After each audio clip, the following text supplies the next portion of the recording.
전세계 미스터리한 사건 진행하는 신지우입니다. 1957년 강원도 원주에서 가난한 농부의 아들이 태어나는데요. 이름이 원언식이라고 합니다. 8대 독자로 태어났어요. 시대상 굉장히 귀하게 태어난 아들이죠. 하지만 집이 가난하다 보니 제대로 배우질 못합니다. 그리고 11살에 아빠가 사망하면서 집안이 더 기울게 됐어요. 1973년에 중학교를 졸업했지만 더 이상 학비를 댈 수 있는 가정 형편이 아닌 거죠. 그래서 고등학교는 가지 못합니다. 그런데 원원식은 공부에 관심이 많았어요. 어떻게든 더 배워보려고 했습니다. 다행히 비교적 싼 직업훈련 학교를 다니게 되면서 1974년엔 대한지적공사에 임시직으로 취직도 할 수 있었죠. 이때 원원식의 나이가 17이었습니다. 70년도에 첫 취직을 하는 나이는 지금보다 더 어릴 때였어요. 하지만 원원식은 그 당시와 비교해봐도 아주 빠른 나이였죠. 임시직이지만 열심히 일을 했고 조금씩 모은 돈으로 1980년대부터 예전에 못 배운 공부를 하러 방송통신대학에 진학도 합니다. 이때 2살 연하의 여성인 신 씨를 만나게 되죠. 둘은 1981년 10월에 결혼했고 2딸도 낳았습니다. 대견하죠. 집이 가난해 학교도 잘 보내지 못했었는데 혼자 힘으로 취직해서 돈도 벌고 하고 싶은 공부도 하면서 결혼해 애도 낳았어요. 원 씨는 책임질 가정이 생기자 더 열심히 일했습니다. 회사에 지각 한 번 한 적이 없었어요. 그렇다고 가정에 소홀한 사람도 아닙니다. 주기적으로 온 가족들을 다 데리고 밖에 나가서 외식도 하는 사람이었죠. 성실했습니다. 1987년에는 지적기사 1급 자격증도 따는데요. 사실 이 사람이 일하는 직급에서는 필요 없는 자격증이었습니다. 하지만 그만큼 뭔가 배우는 거를 좋아했기 때문에 공부를 했던 거예요. 결국 지적공사 최우수 사원으로 선정되고 표창장까지 받죠. 어려운 가정 환경을 이겨내고 좋은 가정과 회사에서도 인정받는 사람이 됐어요. 여기까지만 보면 앞으로 이 사람에게는 좋은 일만 생길 것 같습니다. 하지만 원원식 씨는 이번에 이야기할 사건의 범인이에요. 국내 최장기 사형수로 지금 복역 중이기도 한데요. 대체 어떤 사연이 있던 걸까요? 다음 내용이 궁금하시면 구독과 좋아요 부탁드립니다. 1991년 30대가 된 원 씨는 원래 근무하던 삼척 출장소에서 원주 출장소로 전근을 갑니다. 이때 당시 4천만 원에 달하는 25평의 아파트를 샀어요. 자신의 집도 갖게 되자 집안은 경제적으로 더 나아질 줄만 알았습니다. 그럼 대체 문제는 어디서 생겨난 걸까요? 아내인 신 씨가 이단 종교인 여호와의 증인을 다니기 시작하면서 원 씨 가정에 문제가 생긴 거죠.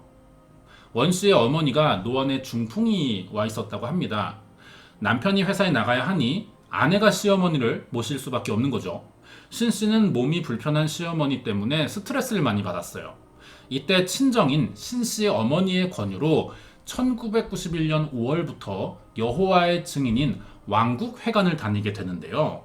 여기에 빠지다 보니 가정보다 교회 생활을 더 우선했던 겁니다. 이 문제로 남편과 자주 싸우게 됐어요. 원 씨는 갑자기 변한 아내 때문에 술을 자주 마셨고 주변 친구들에게 이 문제를 자주 이야기했습니다. 아내인 신 씨는 왕국회관에 더 빠지면서 집을 비우는 날이 많아졌고요. 가정을 방치했어요. 당연히 시어머니와도 사이가 멀어지죠.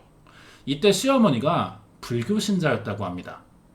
며느리가 기독교에 다니는 것도 못마땅한데 거기에 이단 종교다 보니 고부 갈등이 더 심각해졌고 가운데 끼는 원 씨는 일이 손에 잡히지 않았어요. 원 씨는 집안의 대를 잇는 8대 독자의 장남이었습니다.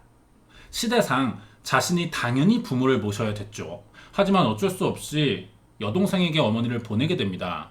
금전적인 문제도 없는데 어머니를 모시지 못한다는 상황에 스스로 큰 화가 났고 이 문제는 아내를 변하게 만든 왕국회관 때문이라고 생각했어요. 이때부터 여호와의 증인에 큰 적대감을 보이게 됩니다. 아내가 왕국회관에 다니기 시작했을 때는 아이들이 초등학교 4학년, 2학년이었는데요. 어느 날부턴 딸들도 방치하고 교회를 나가는 일이 가장 먼저가 되는 겁니다. 여기에 남편이 벌어온 돈을 다 교회에 가져다 주기도 했어요. 원 씨의 아내도 처음엔 성실하고 살림도 잘하는 현모양처였습니다. 교회만 아니면 괜찮았지만 이걸 막을 방법이 없는 거예요. 원 씨는 아내를 교회에 가지 않도록 설득해 본 적도 많았습니다. 하지만 이미 완전히 빠진 뒤라 전혀 대화가 되지 않았죠.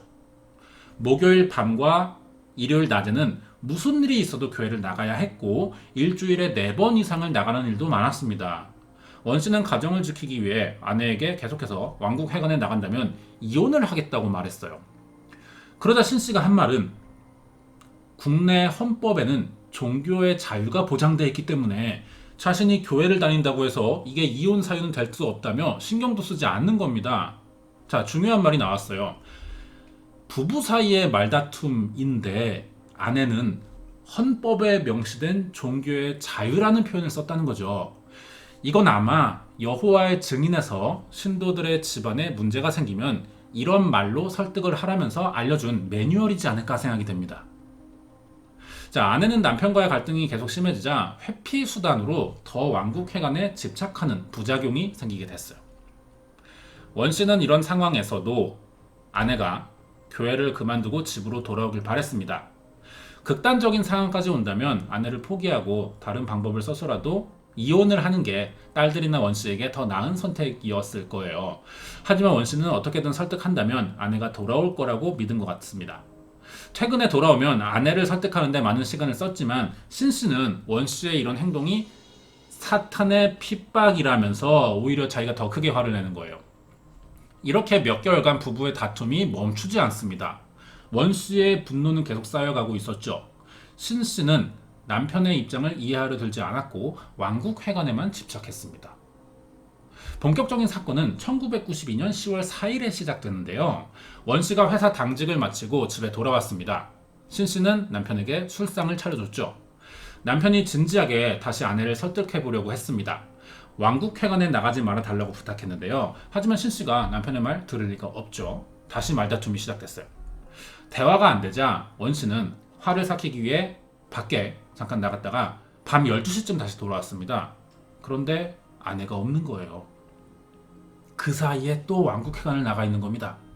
원 씨는 결국 오랫동안 참아왔던 화가 터지고 마는데요. 자신의 아내를 망가뜨린 이 왕국회관을 없애버려야겠다고 생각한 겁니다. 원 씨는 집 창고에서 석유통을 꺼냈어요. 이 석유를 모두 보일러에 쏟았고 빈 통을 가지고 어디론가 향합니다. 불을 지를 때 쓸 휘발유를 사러 간 거죠. 하지만 원 씨가 들고 나온 기름통을 다 채울 정도의 휘발유를 구하기는 쉽지 않았어요. 그래서 주유소를 3군데나 들렸죠. 집에서 1km 떨어진 주유소까지 걸어간 원 씨는 휘발유 10리터를 구매했고 슈퍼마켓에서 라이터를 삽니다. 이렇게 범행 준비를 마친 뒤 아내가 있는 원주시 우산동의 왕국회관 교회로 갔어요. 오후 2시 반이 됐습니다. 건물 2층에 있던 여호와의 증인을 찾아가 아내인 신 씨를 내놓으라며 소리질렀죠. 예배 중이었다고 합니다. 장로는 교회 관계자들에게 원 씨를 돌려보내라고 지시한 뒤에 계속 설교를 이어갔어요. 신도들도 원 씨를 신경 쓰지 않고 계속 기도만 했습니다. 결국 원 씨는 출입문을 강제로 깨고 휘발유를 뿌렸죠. 그리고 마지막으로 경고하는 의미에서 여기에 불을 붙여도 되겠냐고 물어봤습니다. 협박이죠. 이때까지만 해도 교회 사람들은 원 씨가 술에 취해 난동을 피운다고만 생각했어요. 심각하다는 상황이라고 생각하지 못한 겁니다.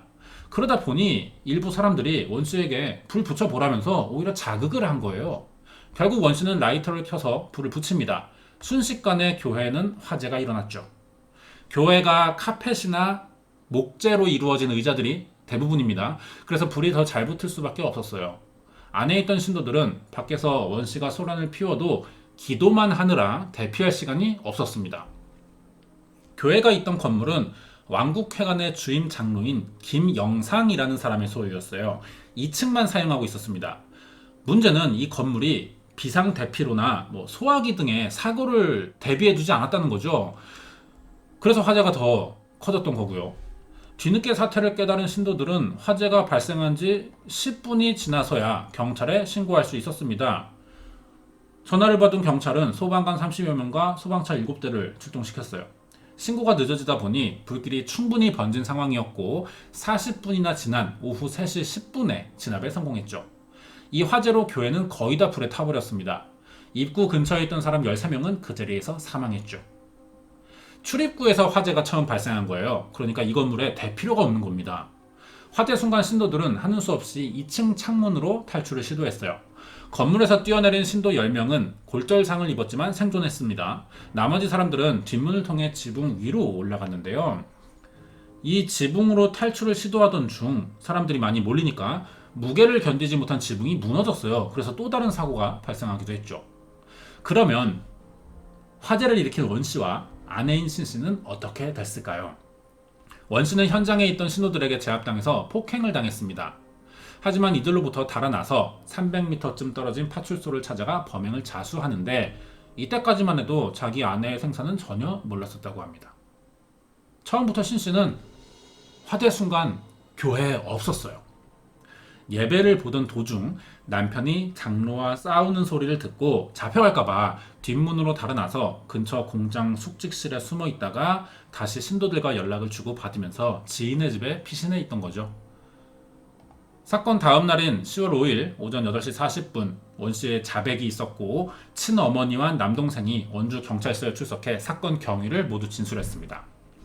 사건이 발생한 날은 강원도 영월 원수 지역순회 감독자였던 정태웅 장로가 특별히 초청된 날이었습니다. 그러다 보니 이 기도가 좀 더 규모가 커진 거예요. 신도의 가족들까지 와서 90여 명 정도가 있었다고 하는데요. 이미 왕국회관의 수용 가능 신도 수를 훨씬 넘은 숫자였습니다. 교회가 좀 작았었거든요. 그러다 보니 원씨가 범행을 계획하고 실행한 날에 많은 사람들이 유독 몰려 있었고 인명피해가 더 클 수밖에 없었죠. 화재에서는 구출됐지만 신도 중에는 연기를 들이마시거나 화상을 입어서 중경상을 입은 사람들이 많았습니다. 상태가 위중해서 수혈을 받아야 하는 환자도 있었거든요. 그런데 이 사람들이 여호와의 증인에서 내세우는 교리 때문에 수혈을 거부한다는 겁니다. 여호와의 증인 사람들은요, 다른 사람의 피를 수혈하지 않아요. 결국 대부분이 사망했죠. 환자 중에 55살의 남성인 김영태 씨가 있었습니다. 이 사람도 교리를 내세우면서 수혈을 거부했지만 가족의 설득 끝에 결국 수혈을 받긴 했어요. 하지만 이 결정이 너무 늦었습니다. 그래서 수혈 5분 만에 사망했죠. 이날 방화사고로 15명이 사망했고요. 27명은 부상을 입었습니다. 사망자들 대부분이 50대 이상의 중장년 여성과 아이들이었어요. 대부분 약하고 빠르게 움직일 수 없는 사람들인 거죠. 왕국회관 화재 사고는 이렇게 대형 참사로 끝이 납니다. 모든 범행을 자백한 원씨는 1993년에 재판을 받았어요. 피고 측 변호인은 원씨의 변호인입니다. 아내가 평소 이단 종교에 빠졌고 여러 차례 설득을 했지만 통하지 않았던 것이 스트레스로 작용하면서 그로 인해 이성을 잃은 원씨가 심신미약 상태에서 범행을 저질렀다고 주장했습니다. 거기에 화상을 입어 수혈을 받아야 하는 환자들이 자신들의 교리를 내세우면서 수혈을 거부했다는 거죠. 이렇게 사망하는 바람에 원씨가 직접적인 상해를 입히지는 않았지만 안타깝게 사망한 사례도 있다면서 정상 참작을 요구했습니다. 하지만 받아들여지지 않아요. 재판부는 원씨가 방화를 목적으로 주유소를 3군데나 돌아다니며 휘발유를 구입했고 슈퍼마켓에서 라이터도 구매한 정황을 들어 치밀하게 범행을 계획했기 때문에 심신미약 상태에서 저질렀다는 변호인 측의 주장은 신빙성이 없다고 판단했어요. 원씨의 방화로 인해 전신에 화상을 입은 환자들은 생명에 큰 지장을 받아 수혈을 받는다 해도 생존 가능성이 거의 없는 상태라 원씨로 인해 또 다른 피해자가 발생한 셈이니 죄질이 나쁘다고 사형을 선고합니다. 결국 사형을 선고받게 된 원씨는 광주 교도소에 수감됐고요. 27년이 지난 지금까지 복역 상태예요. 2005년에 간암 말기 진단을 받은 적이 있습니다. 그래서 3개월 시한부 선고받았었는데 간 절제 수술을 받았어요. 그러면서 다행히 차도가 좀 있었습니다. 아직 살아 있습니다. 한국이 1997년에 마지막 사형 집행이 있었죠. 그 뒤로 한 번도 한 적이 없어요. 이 사람은 1993년에 사형수로 복역됐지만 그 당시 집행자 명단에 들지 않았던 것 같습니다. 그래서 국내 사형수 중에 최장기 복역수로 남아있죠. 원원식 씨의 행동이 나쁘긴 합니다. 하지만 그 이유는 이해되는 사람이 많을 거예요. 자신의 일과 전혀 관련이 없던 사람들의 생명을 빼앗은 것도 사실입니다. 방화살인범인 거죠. 이 부분을 충분히 뉘우쳐야 될 거고요. 이 사건 이후 해결되지 않은 문제 하나가 있습니다. 정작 아내인 신씨가 이단 종교에서 빠져나오지 못했다는 거죠. 이런 큰일이 있었는데도요. 신씨는 사건 이후 했던 말이 자신 때문에 15명의 형제 자매가 목숨을 잃었으니 이를 속죄하기 위해서라도 여호와를 끝까지 섬기겠다고 말했습니다. 어지간하죠. 이후 원씨의 자녀들과 신씨의 행방은 알려지지 않았어요. 이 영상이 올라가면 왠지 댓글로 원씨가 잘했다, 신도들이 잘 죽었다, 이런 내용들이 달릴 것 같습니다. 당연히 신씨의 잘못된 신앙으로 아이들이 방치됐고 가정 내에 불화가 생긴 점과 원씨에게 어느 정도 문제를 제공한 건 사실이지만, 그렇다고 해서 이 원씨의 방화살인이 정당해지는 건 아니죠. 사연이 안타까운 건 이해되지만 좋은 방법을 쓴 것도 아니에요. 문제를 해결하려면 정해진 법과 규칙 안에서 해결해야만 됩니다.